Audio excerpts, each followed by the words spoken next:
Hey, what's going on guys? RVZ Stealth here, and in today's video, rather than doing a tier list for a certain position, I've decided I'm going to do a tier list for a certain role, and in this video I'm going to cover, in my opinion, the best tanks for Season 4, patch 4.14.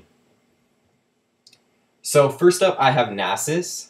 Pros to Nasus are, if you can get his Q stacked really good and get it up over 400 or 500 stacks, then he becomes a monster, and he's really strong if you can do this.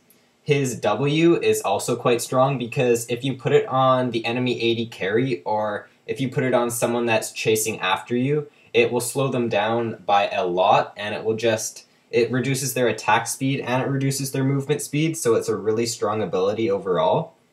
He can build really tanky and still do a lot of damage because of his Q, and he has an insane late game, and he's also a great duelist late game. Cons to Nasus are he has no mobility, which you will find is the case with most of these champions in this video. He can get kited quite easily if his W is on cooldown, and he's also weak early game. He has quite a few counters, so you don't really want to be blind picking Nasus. You want to pick him if you have a good matchup in lane. And he's got a lot of counters, like I just said. So next up, I have Malphite. Pros to Malphite are his ultimate.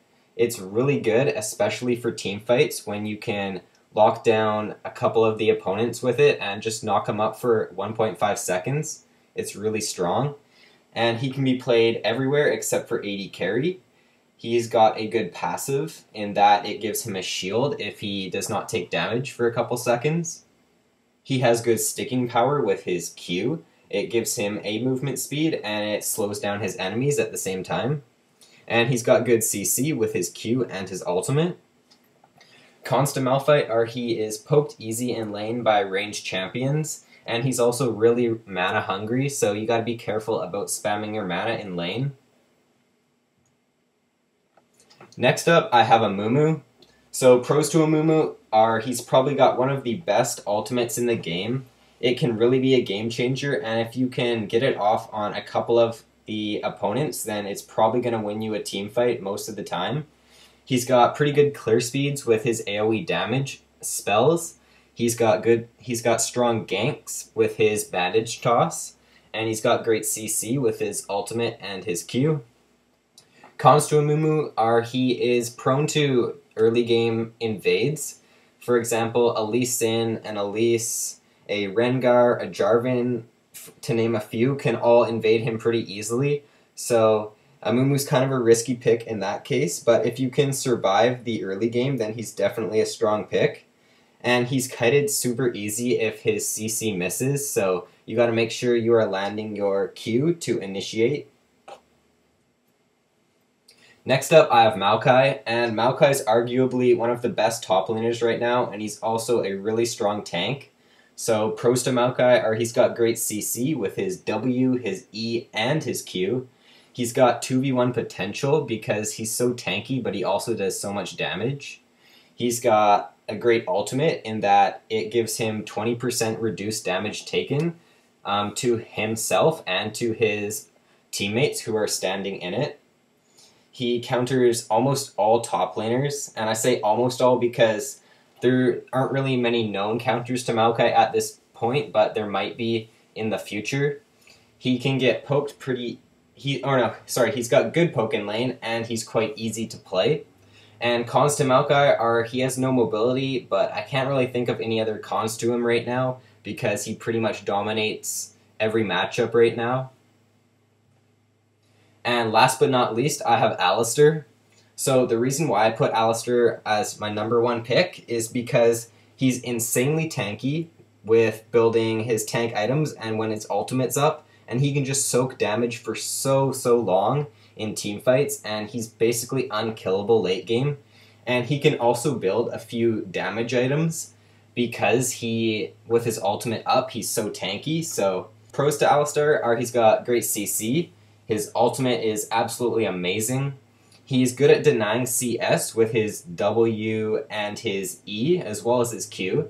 And I made a video on some tips for top lane Alistar, so if you want to go check that out, then the link will be in the description.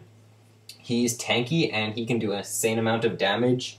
He's got great engage with his WQ combo.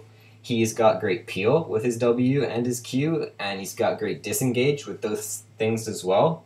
And like I said, he's pretty much unkillable late game, and he's really good at setting up ganks for the jungler because of his good CC.